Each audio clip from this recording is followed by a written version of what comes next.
अस्सलामुअलैकुम student, how are you. उम्मीद है कि आप सब खैरियत से होंगे। स्टूडेंट, आज का जो हमारा लेक्चर होने जा रहा है वो बहुत ही इम्पोर्टेंट लेक्चर है और ये लेक्चर है जी हमारा बीए इंग्लिश थर्ड ईयर जो ग्रामर पोर्शन है पेपर बी में जो है वो जो क्वेश्चन आता है कि डायलॉग लिखें।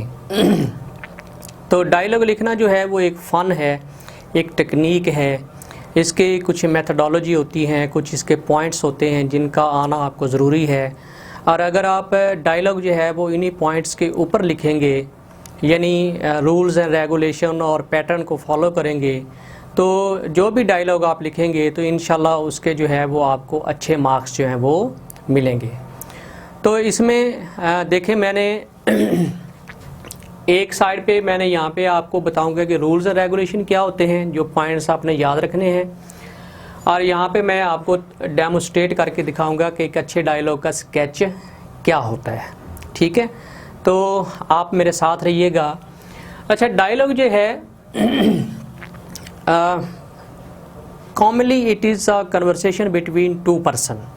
ठीक है, आम जो डायलॉग होता है वो कन्वर्सेशन होती है दो आदमियों के दरमियान। वो किसी भी टॉपिक के ऊपर हो सकती है।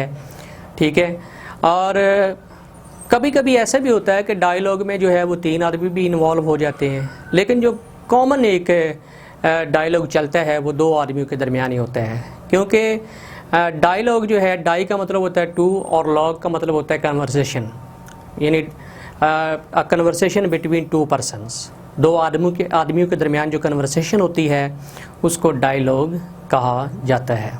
ठीक है, तो अब इसके ऊपर कोई भी टॉपिक आपको आ सकता है, लेकिन वो अनसीन होता है। हो सकता है कि आपने 20, 25, 30 जो डायलॉग हैं वो प्रिपेयर किए हों, लेकिन उनमें से आपको कोई भी ना आए। तो इसकी एक प्रैक्टिस है, ये आप प्रैक्टिस करें।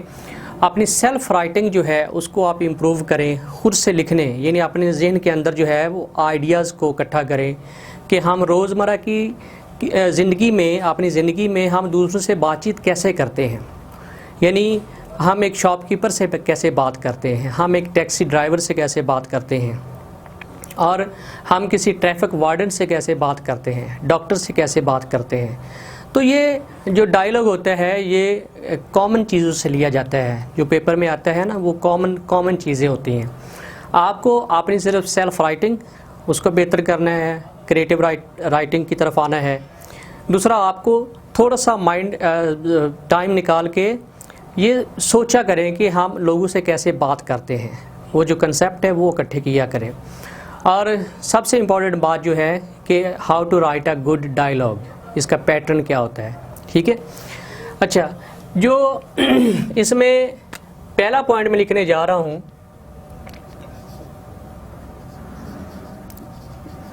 Dialogue must be written in simple English. ठीक है, कि आपने जो डायलॉग लिखना है वो सिंपल इंग्लिश के ऊपर हो, सिंपल इंग्लिश में। उसमें कोई आपको इतने बम्बेस्टिक जो वर्ड्स हैं, इतने जो उसको पेडागोगिकली डिस्कस करने की ज़रूरत नहीं है। जैसे अल्फाज जो हैं हम अपनी रोज़मर्रा ज़िंदगी में इस्तेमाल करते हैं, आपने भी वैसे ही डायलॉग के अंदर जो है वो अल्फाज इस्तेमाल करने हैं। अच्छा, उसके बाद ये है कि dialogue should be life like. ये लाइफ लाइक होना चाहिए कि ऐसे लगे कि जैसे हम दो आदमी एक दूसरे के साथ बात कर रहे हैं। ये कोई, इसमें कोई सुपर ह्यूमन या सुपर नेचुरल जो करैक्टर तो हमने डिस्कस करने नहीं होते। दो आदमियों के दरमियान जो है वो हमने जो डिस्कशन है, जो गुफ्तगू है, उसको हमने लिखना होता है। तो बिल्कुल ऐसे अल्फाज यूज़ करें कि जैसे हम रोज़मर्रा जो है अपनी ज़िंदगी में वो अल्फाज इस्तेमाल करते हैं, और बिल्कुल लाइफ लाइक होना चाहिए। उसमें कोई चीज़ जो है वो गैर वाज़िया नहीं होनी चाहिए, कोई सुपर नेचुरल एलिमेंट नहीं होना चाहिए। ठीक है, कोई फैंटेसी वगैरह की बातें जो है ना वो इस तरह की नहीं होनी चाहिए। जिस तरह दो आदमी आपस में बातें कर रहे हैं उस तरह होना चाहिए, यानी ये लाइफ लाइक होना चाहिए। अच्छा, फिर इसमें क्या है कि कॉन्ट्रैक्शंस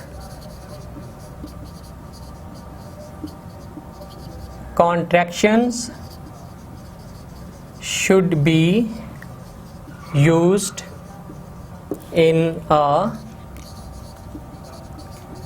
dialogue, कि डायलॉग के अंदर जो है वो कॉन्ट्रैक्शन का इस्तेमाल बहुत ज़्यादा होता है। कॉन्ट्रैक्शन क्या होती है, जैसे हम कहते हैं डू नॉट, तो डू नॉट लिखने के बजाय आप डोंट लिखें, ठीक है ना।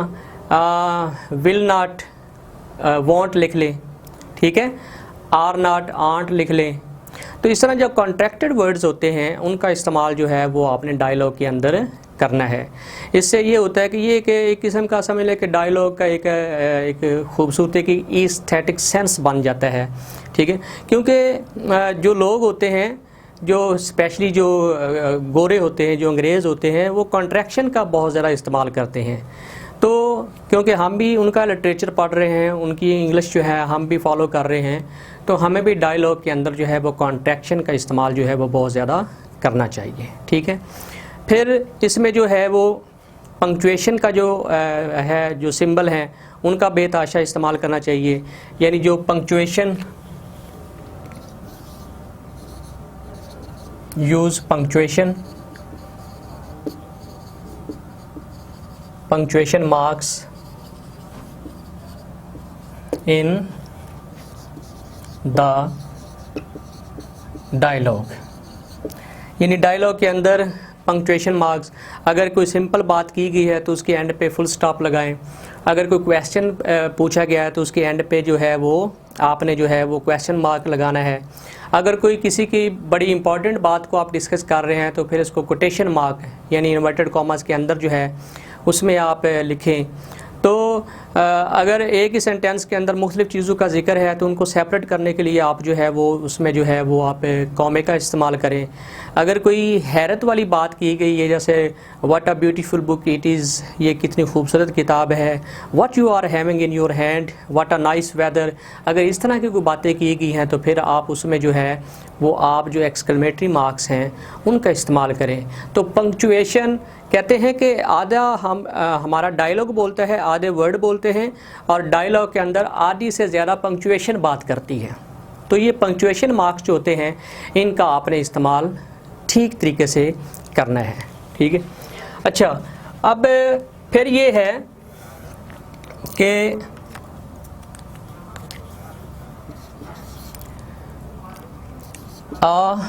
Good dialogue has a proper start and proper ending। एक जो अच्छा डायलॉग होता है उसका जो स्टार्ट होता है वो भी एक ख़ास तरीके से होता है, प्रॉपर वे से होता है। जिस तरह लोग आपस में एक दूसरे से मिलते हैं, अस्सलाम वालेकुम कहते हैं, हेलो हाउ आर यू कहते हैं, और फिर उसके बाद अपनी गुफ्तगू का आगाज़ करते हैं। उसके बाद फिर जो है वो एंडिंग भी एक अच्छे तरीके से होती है, मसलन अल्लाह हाफ़िज़, see you again, take care of your health. तो इस तरह एक जो डायलॉग होता है उसका जो आगाज़ है वो भी प्रॉपर वे से होना चाहिए और उसकी जो एंडिंग है वो भी प्रॉपर वे से होनी चाहिए। अच्छा, कई स्टूडेंट ये करते हैं कि वो डायलॉग को इस तरीके से शुरू कर लेते हैं कि वो बजाय इसके कि एक प्रॉपर तरीके से आगाज़ करें, वो बाकायदा जो है वो सेंट्रल जो पॉइंट होता है, जो सेंटर की बात होती है वो पहले कर देते हैं। तो आगे फिर वो कंफ्यूज हो जाते हैं कि व्हाट टू राइट नेक्स्ट, कि आगे हम क्या लिखें, हमें तो कुछ आ ही नहीं रहा है। तो जब आप एक प्रॉपर तरीके से उसका आगाज़ करेंगे तो इंशाल्लाह आगे जो है वो डायलॉग जो है वो आप लिखते जाएंगे। और डायलॉग वहाँ से स्टार्ट करें, उस पॉइंट से स्टार्ट करें, उस बात से स्टार्ट करें जहाँ से लगे कि बात से बात निकलेगी, बात से बात निकलेगी। यानी आप एक बात लिखेंगे तो आपको लिखते लिखते दूसरी बात जो है वो याद आ जाएगी, ठीक है। तो इसका एक प्रॉपर जो है ना वो स्टार्ट होना चाहिए और प्रॉपर जो है वो इसकी एंडिंग होनी चाहिए। अच्छा, अगर पॉसिबल हो तो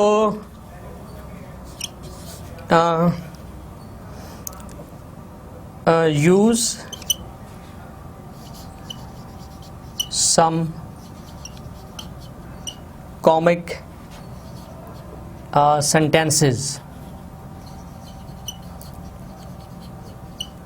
sentences in the dialogue। अगर पॉसिबल हो तो डायलॉग के अंदर जो है वो थोड़ा सा ह्यूमर भी क्रिएट करने की कोशिश करें, उसमें जो है वो आपने एक कॉमिक सीन जो है वो क्रिएट करने की कोशिश करें। तो जब आप इन पॉइंट्स के ऊपर लिखेंगे, इनको फॉलो करेंगे, तो इंशाल्लाह आप जो है वो एक अच्छा डायलॉग लिख लेंगे। अब मैं थोड़ा सा आपको बताता हूँ कि एक अच्छा जो डायलॉग है उसकी जो राइट पैटर्न होता है वो क्या होता है, क्योंकि स्टूडेंट इसमें बहुत ज़्यादा गलती करते हैं। लेट्स सपोज कि हम डायलॉग लिख रहे हैं, dialogue between two person on the choice of profession, ठीक है। तो इसमें जो करैक्टर के नाम आपने स्टूडेंट लिखने हैं वो आप सिंपल सादा और शॉर्ट, ठीक है ना, शॉर्ट लिखिएगा, क्योंकि कई लोग जो होते हैं वो ऐसे लेंथी नाम लिख देते हैं, जैसे हाजी सनाउल्लाह साहब हैं या ऐसे कोई नाम लिख लें, तो इतना टाइम वेस्ट करने की ज़रूरत नहीं है। आप सिंपल छोटे छोटे जो नाम हैं वो इस्तेमाल करें जो ईज़िली लिखे जा सकते हों। मसलन एक करैक्टर का नाम मैं लिखता हूँ असद, ठीक है, और एक का नाम लिख देता हूँ उमर, ठीक है। अब यहाँ पे आपने डालना है कॉलन, यहाँ पे भी कॉलन डालें, ठीक है, और यहाँ पे थोड़ा सा इक्वल जो है आपने स्पेस जो है वो छोड़ देनी है, ठीक है। अब इसका प्रॉपर जो एक आगाज़ है वो कैसे होगा, जैसे हम अस्सलाम वालेकुम से भी कर सकते हैं, आप हेलो से भी कर सकते हैं। हेलो उमर, ठीक है, हाउ आर यू,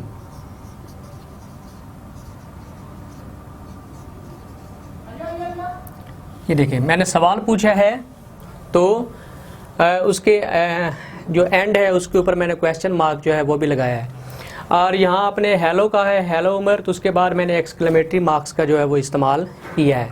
अब उमर जो है वो इसका रिप्लाई करेगा आई एम, यानी आपने कॉन्ट्रैक्शन इस्तेमाल कर ली है, आई एम लिखने के बजाय मैंने उसको आई एम कर दिया है। I am fine what's about you, आपका क्या हाल है, ठीक है। तो वो भी डेफिनेटली कहेगा कि मैं भी खैरियत से हूँ। अच्छा, ये देखें कि नाम के नीचे नाम, कॉलन के नीचे कॉलन और डायलॉग के नीचे डायलॉग, ये प्रॉपर जब आप स्पेस रखेंगे तो इंशाल्लाह जो है वो आपका डायलॉग जो है उसकी प्रेजेंटेशन पेपर के अंदर बहुत खूबसूरत हो जाएगी। अब आगे आप मज़ीद जो है वो असर का डायलॉग लिखना चाहते हैं, नाम के नीचे नाम, कॉलन के नीचे कॉलन, ठीक है। असद फिर उससे पूछता है वेयर हैव यू बीन, आप कहाँ रहे हो, as we have met after a long time, full stop. अब ये देखें, एक बात मैं आपको और स्टूडेंट बताना चाह रहा हूँ कि ये देखें कि हमारी जो सेंटेंस है वो एक लाइन के अंदर कंप्लीट नहीं हुआ, तो जो दूसरा सेंटेंस है वो मैंने डायलॉग वाली जो पोर्शन बनाया है वो उसके नीचे ही मैंने लिखा है, मैंने नाम के नीचे वो शुरू नहीं किया, ठीक है। यानी नाम के नीचे नाम ही आना चाहिए और डायलॉग के नीचे डायलॉग ही आना चाहिए। आगे फिर उमर की अगर बात करें,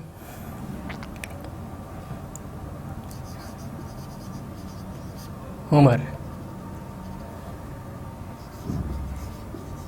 after taking exams I went abroad, ठीक है। यानी डायलॉग के नीचे जो है वो डायलॉग, नाम के नीचे नाम और बीच में एक प्रॉपर स्पेस जो है वो आपकी आनी चाहिए। इस तरह ये मैंने इस तरीके से आगाज़ कर लिया है कि इसके ऊपर आप चाहें ना तो तकरीबन 4-5 सफ़ों का भी जो डायलॉग है वो आप लिख सकते हैं। तो यहाँ पे आपको पैटर्न जो है वो बताना मकसूद था और उसके जो रूल्स एंड रेगुलेशन है वो बताना मकसूद थे। तो आगे ये है कि ये आपकी अपनी प्रैक्टिस है कि आप जो है वो किसी अच्छी ग्रामर से कितने डायलॉग करते हैं या ख़ुद से करते हैं, उसको ख़ुद से लिखें या किसी अपने टीचर से चेक करवा लिया करें, ठीक है, या कहीं नोट्स से प्रिपेयर कर लिया करें। लेकिन जब आप पैटर्न को इस तरह फॉलो करोगे, जब ये मुकम्मल हो जाएगा डायलॉग, तो फिर आप एंड पर ओके सी यू अगेन, अल्लाह हाफिज़, take care of your health, ठीक है ना। तो इस तरह आप इसके ऊपर 3-4 जो पेजेस हैं, लेकिन जितना भी आप लिखेंगे आपने पैटर्न इसी को फॉलो करना है। तो जब आप इस पैटर्न पे लिखेंगे तो इंशाल्लाह उसके जो प्रेजेंटेशन के मार्क्स हैं वो भी आपको पेपर चेकर जो है वो ज़रूर देगा। तो इजाज़त दीजिए, अल्लाह हाफिज़।